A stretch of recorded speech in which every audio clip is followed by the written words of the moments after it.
Pasa un minuto de las 9 de la mañana y nos metemos en nuestra primera entrevista de esta mañana. La unidad de víctimas de Fiscalía tuvo un papel relevante en las causas de trata, explotación sexual, abuso y acoso. Pongo, por ejemplo, la Operación Océano, también un caso de trata que tenía lugar en un prostíbulo en Guichón y también las denuncias que se están conociendo a través de diferentes sitios de redes sociales. ¿Cómo se aborda desde la unidad de víctimas de Fiscalía estas problemáticas? Bueno, para hablar de todo esto recibimos a Mariela Solari, directora de la Unidad de Víctimas de Fiscalía. Bienvenida, Mariela. Muchas gracias por la invitación. Gracias por prestarte a conversar y echar luz sobre estos temas. Primero que nada, ¿cuánto se ha incrementado la demanda o los casos que llegan a la Unidad de Víctimas de Fiscalías con todos estos casos que yo mencionaba un poco en la presentación? Bueno, cuando recién venía para acá recordaba las primeras entrevistas que tuvimos cuando se creó la Unidad de Víctimas, que tiene que ver con el inicio del Código del Proceso Penal hoy vigente, que le atribuye a las víctimas un lugar diferente en el proceso penal. Desde que empezó la unidad, el objetivo fue instalar el lugar de las víctimas en el proceso penal, por lo tanto no fue la amplia cobertura. ¿Qué quiero decir con esto? El equipo de la unidad de víctimas hoy son 27 técnicos en todo el país y si miramos el número de denuncias que hay en la órbita penal y miramos ese número de técnicos, claramente el objetivo no es la cobertura total. ¿Por qué? Porque requiere de ir paso a paso generando el lugar que tienen las víctimas en prácticas que en el sistema de justicia claramente las víctimas no tenían ese lugar.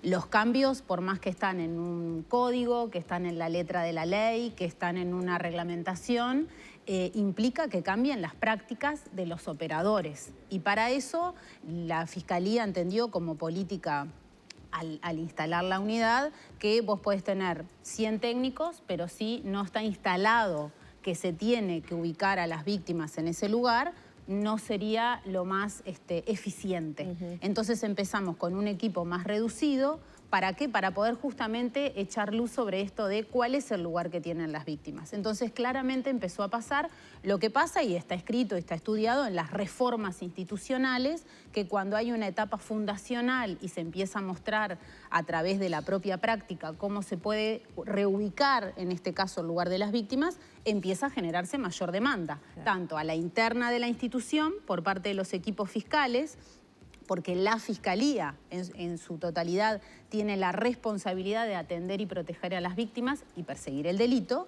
Entonces también para los fiscales, sobre todo en los delitos sexuales y de violencia doméstica, que la investigación criminal requiere mayor complejidad, también requiere de los servicios de la unidad de víctimas y hacia afuera también se genera otra demanda. ¿Por qué? Porque aparece una nueva institucionalidad en el sistema de justicia que permite a las víctimas tener otro acercamiento. Entonces, la demanda viene creciendo y además de crecer, para nosotros no es solo el crecimiento en términos de dar respuestas, sino de dar respuestas específicas, ¿no? En este tiempo hemos trabajado sobre protocolos que tienen que ver con la actuación con víctimas y testigos en homicidios, en delitos de narcotráfico. Algunas veces hemos conversado sobre el tema de testigos protegidos y específicamente en lo que tiene que ver con violencia doméstica y delitos sexuales es el 60% de lo que atiende hoy la unidad de víctimas, pero que es una demanda que viene creciendo, ¿no? De ese 60%, ¿cuántos casos involucran a menores de edad? Dentro de ese 60%, la población que atendemos, hay casi un 80% que son mujeres y niños, niñas y adolescentes.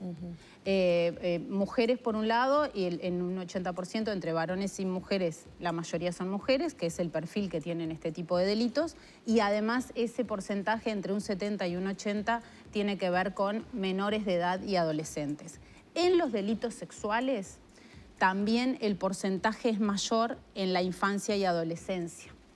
Esto tiene muchas explicaciones, entre algunas de ellas que a las mujeres adultas también les genera mayor dificultad presentar a veces una denuncia penal frente a situaciones de abuso sexual. No en los casos de violación, porque en la violación hay un protocolo establecido en el sistema de salud y ahí hay un camino quizás más amigable para transitarlo. Pero cuando se dan situaciones de violencia sexual, de abuso, a veces es más complejo, ¿no? Para los niños y los adolescentes también, pero tiene otro nivel de complejidad y aparte cuando generan un relato en alguien de su entorno familiar, es un tercero que muchas veces es quien presenta la denuncia. Mariela, en el ámbito de la Operación Océano, que parece ahí que se abrió una tapa y que no le vemos el fondo, ¿no? Porque siguen apareciendo casos. ¿Cuántas víctimas está atendiendo la unidad? En la actualidad hay 18 víctimas y en realidad ahí la doctora Darviña Viera fue quien entendió desde el inicio justamente que creo que eso es importante reafirmarlo, la complejidad que implica la investigación criminal en este tipo de delitos y la complejidad también que implica el tratamiento de las víctimas y de las denunciantes en este tipo de situaciones. ¿Por qué? Porque el grado de afectación es bien diferente a una víctima de una rapiña, de un homicidio, a una víctima de un delito donde el lugar donde se comete el crimen es su cuerpo, ¿no? Eso genera de parte una dinámica que muchas veces está asociada al ocultamiento, al silencio, basado en la culpa, ¿no? Genera mucha vergüenza, genera las reacciones más diversas del entorno inmediato, ¿no? Para nosotros una clave es las personas que deciden hacer una denuncia y transitar todo el proceso judicial, requieren de un acompañamiento porque claramente implica revivir ese momento, ¿no? Hay que evitar la revictimización secundaria y hoy tenemos herramientas que eso lo permiten, más allá de que siguen conviviendo nuevas y viejas prácticas, pero la reacción y el acompañamiento del entorno inmediato a una víctima de un delito sexual es clave. Es clave para su recuperación, para su fortaleza, para poder sobrevivir y poder reparar lo que le sucedió. Y el acompañamiento en el sistema de justicia es clave porque acceder a la justicia es parte de la reparación que deben tener las víctimas que vivieron una situación de violencia sexual y estuvo oculto durante mucho tiempo, ¿no? ¿Qué posibilidades tiene de reparar su vida alguien que desde muy pequeño, por ejemplo, se me ocurre pensar en el caso de mujeres que desde jovencitas, cuando en los primeros años de su desarrollo ya son sometidas a explotación sexual, que muchas veces todavía perdura esa visión, como que bueno, viene de madre, de abuela y es como una tradición familiar y que de alguna manera la joven decide tener ese trabajo, entre comillas, para sobrevivir porque es más fácil y gana más plata. Dos reflexiones de tu pregunta.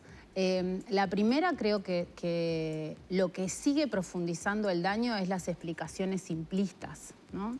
La simplicidad que queremos dar a la explicación de estos fenómenos tan complejos que generan mucho sufrimiento en la vida de la gente. Y que es casi natural que queremos simplificarlo, porque nos genera mucho dolor escuchar el relato de alguien cercano o no tan cercano, pero que nos muestra que eso puede llegar a pasar en nuestra familia o en nuestra cercanía. Entonces, ¿qué hace nuestro cerebro? Es decir, no, vamos a ubicarlo en un lugar que me incomode lo menos posible y que me genere la mayor ajenidad posible. Debe ser mentira, anda a saber si están así, pero capaz que a ella le gustó, ¿no? Pero si de última hasta se ríe, ¿no? Entonces esa simplificación y simplicidad que le damos a algo tan complejo es lo que genera mayor dolor y no permite que las víctimas puedan recuperarse de eso. Lo dije por lo negativo, ahora lo voy a decir por lo positivo. ¿Qué es lo que permite que las víctimas se recuperen? Y está escrito y hay evidencia sobre esto desde hace muchos años, porque esto no es que pase ahora, quizás ahora tiene mayor visibilidad, quizás ahora nos atrevemos a ubicar las responsabilidades donde corresponde, pero esto pasa hace muchos años y hay mucha letra escrita sobre esto. ¿Qué es lo que ayuda? Que cuando una persona, niño, adolescente o adulta o adulto, cuenta lo que le pasó, tengamos una escucha empática y disponibilidad emocional para dejarnos incomodar por las cosas terribles que nos está contando, sin interrumpir, sin juzgar, sin pedir 50 veces que repita para ver si es verdad lo que dijo o no.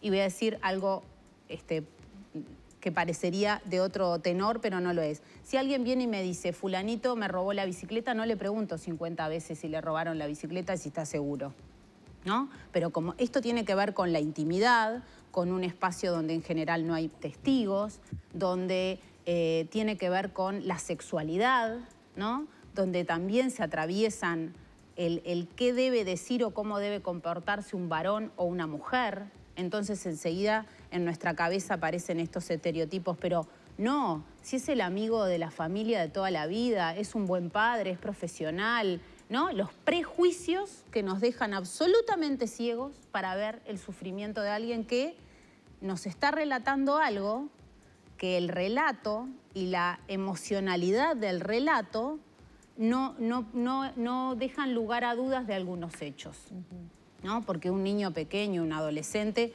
cuando cuenta determinados hechos, por el nivel de detalle que puede dar o por las condiciones en que lo relata, no deja dudas, ¿no? Puede ser que ese sea uno. Yo he tratado de, confieso, de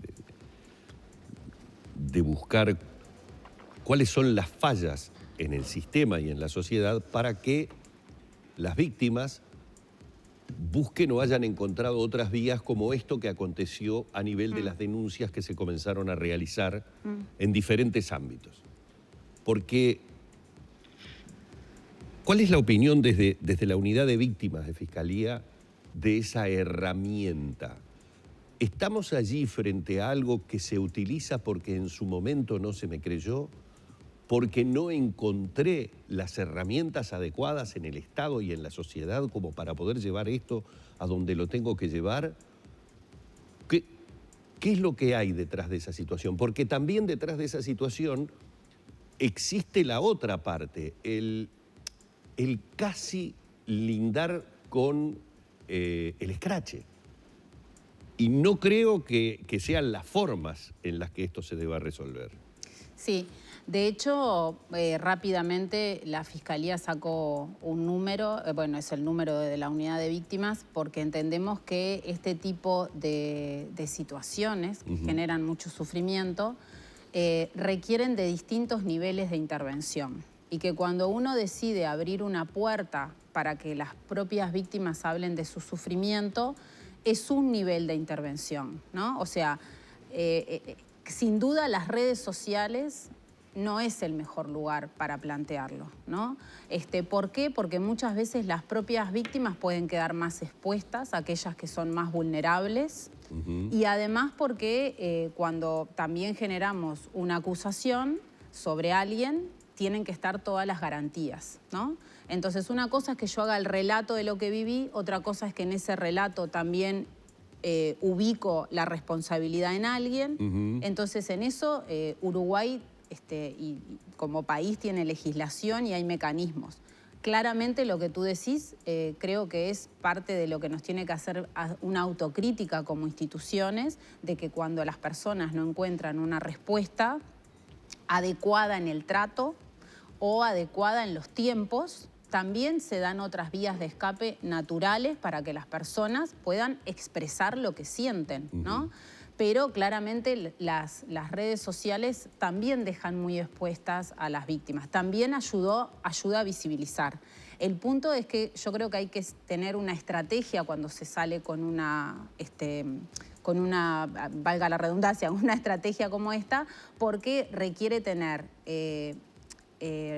como protocolizado qué es lo que se quiere transmitir, cómo se quiere transmitir, qué recaudos se van a tener, qué vías de contención para las víctimas una vez que dijeron lo que les pasó, ¿no? No, María, lo que pasa es que esto parece ser un fenómeno de olla de presión, ¿no? Totalmente. Que explotó. Sí. Y dentro de esa olla de presión hay delitos, hay abusos, hay acosos y hay prácticas que ahora nos damos cuenta que no nos gustan, que estaban mal y que queremos que no ocurran más. A eso me refiero, con que capaz que está bueno decir, bueno, si abrimos un espacio como este, ¿a qué vamos a dar lugar? Vamos a dar lugar a lo que tenga visos de delictivo, de ya hacer un camino por este lado, que creo que fue lo que en los primeros días se logró también como encauzar.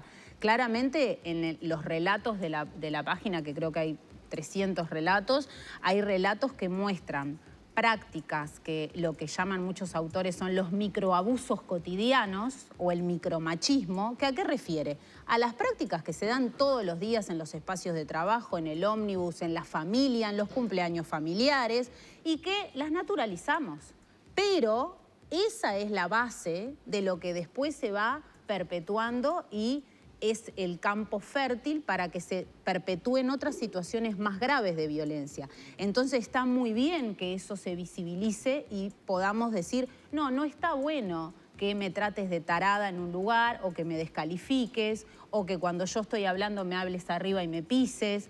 Digo cosas que a veces parecen, pero eso no tiene nada que ver con una situación delictiva, ¿no? Entonces por eso para la Fiscalía fue tan importante cuando aparece esta situación, decir, bueno, aquellos hechos que tienen que ver con una responsabilidad penal tienen que ir por la vía institucional que corresponda, ¿no? Justamente por esto que tú decías, porque tienen que estar las garantías para todas las partes, porque tiene que generarse un proceso de investigación y además porque si las víctimas deciden hacer la denuncia, también tienen que tener todas las garantías en esto del acompañamiento, porque bueno, es un proceso que no es solo enunciarlo una vez, ¿no? En ese número que se habilitó por parte de la unidad, ¿cuántos llamados llegaron o cómo fue digamos, el aluvión de llamadas, si es que lo hubo, en el ámbito de estas denuncias por redes sociales? Me refiero a Varones Carnaval y también otros sitios de Instagram. En esta investigación el equipo fiscal está a cargo de la doctora Lovesio, que también ella fue quien estimó pertinente que tenía que haber un canal más directo por aquellos casos que tenían presunción delictiva y que las víctimas o los denunciantes quisieran acercarse. Lo que entendemos es que todavía no es prudente dar un número de llamadas. ¿Pero hubo llamadas? Sí hubieron llamadas de distintas características, que esto me parece importante. Llamadas que tienen que ver con hechos que pasaron hace mucho tiempo y que ahora, a raíz de esto que sale en los medios y en las redes sociales, hay personas que quieren decirlo, personas adultas, personas menores de edad, que tuvieron que ver con el Carnaval de las Promesas y que lo plantean en el ámbito de su entorno. Entonces también hay llamadas de querer asesorarse, de querer saber cómo es esto de hacer una denuncia y qué pasos siguen después, y personas que, lo mismo que hablábamos hoy, de repente hacen un relato que no encuadra dentro de lo que es una figura penal para seguir una investigación penal, y lo que se hace de la unidad de víctimas es asesorar sobre los otros servicios que existen. Porque insisto que la denuncia penal es solo una parte en un proceso de salida de las situaciones de violencia sexual. Hay personas que pueden decidir no querer hacer la denuncia y lo más importante es la contención y el apoyo para poder salir de esta situación. Y ahí hay otros servicios que también funcionan. Y ahí, Mariela, ¿qué puede estar sucediendo cuando tenemos el caso de, hablemos concretamente de hechos delictivos, cuando tenemos el caso de un hecho delictivo, tenemos el relato de la víctima, pero no la denuncia de la víctima? ¿Qué puede estar operando para utiliza la red como una forma de desahogo y con el desahogo de esa situación que lleva en secreto durante años, ya considera que entiende que la justicia se hace señalando a quien fue el victimario y con eso, o cree que no sirve ir a hacer la denuncia y que la justicia finalmente le va a terminar trayendo más complicaciones que soluciones? Yo creo que hay tantas explicaciones como tanta diversidad de personas, ¿no? Cada una de las personas que escribió quizás tuvo una motivación diferente para hacerlo. Por eso es tan importante tener claridad que en el universo de las víctimas no hay un homogéneo, ¿no? Que no todas tienen por qué tener la misma motivación de por qué y la misma explicación de por qué llegar a ese medio. Creo que sí hay que hacerse cargo de que en el sistema de justicia durante muchos años y aún siguen sobreviviendo prácticas que ubicaron a las víctimas en un lugar de culpabilización, ¿no? Un proceso penal que durante mucho tiempo, por cómo funcionaba y no solo por los operadores, sino por cómo estaba estipulado, la víctima era un objeto de prueba. Y esas prácticas hacen que la gente descrea también, ¿no? Nosotros ahora estamos tratando de hacer un estudio sobre cuánto es el tiempo que se demora entre la denuncia o la formalización y la resolución definitiva, específicamente en los delitos sexuales, porque para la Fiscalía es un tema prioritario el tema de la investigación en los delitos sexuales. Y ahí hay una clave, ¿no? Porque si yo hago una denuncia hoy y esto demora mucho tiempo, en el medio sigue circulando la culpa, la desconfianza, si esto real pasó, no pasó, cómo pasó. Es muy difícil para una víctima lograr recuperarse si esto no tiene un cierre, para un lado, para el otro, pero, ¿no? Y el peso que a veces se le pone a la decisión de la justicia también impacta en la decisión de la víctima en si hace o no la denuncia. Entonces, ahí hay muchos elementos, tiene que ver también, justamente ahora que estamos con el tema de la ley de presupuesto, los recursos, por ejemplo, fiscalías de violencia doméstica y delitos sexuales, que se empezó en 2010, cuando empezó el código, con 2 fiscalías y ahora ayer se creó la 7ª, muestran claramente la cantidad de denuncias que llegan y fiscalías que tienen 600 casos, que tienen 300 casos. Pensemos que detrás de esos 600 casos hay nombre, apellidos, vidas familiares, vidas que tienen que seguir su curso. Cuando hay que pedir pericias, si no hay muchos peritos, las pericias se atrasan. Entonces eso también dilata en el tiempo e impacta directamente también en la confianza que las víctimas tengan en el sistema de justicia. Mariela, tenemos que cerrar. Veníamos durante toda la entrevista mostrando el número. ¿Hay capacidad para responder y asesorar a todas las llamadas que están llegando, que algunas derivan en denuncia y otras no? El teléfono es un teléfono de guardia de la unidad y lo que nosotros hacemos es cuando los equipos fiscales determinan que hay determinadas investigaciones que son prioridad, bueno, se da prioridad. En este caso, las 2 operaciones que tú mencionaste tienen prioridad y, bueno, los pocos recursos que hay se administran para dar la mejor respuesta que se pueda dar. Muchas gracias. Así hemos estado dialogando una vez más con Mariela Solari, directora de la Unidad de Víctimas, en la mañana de Arriba Gente.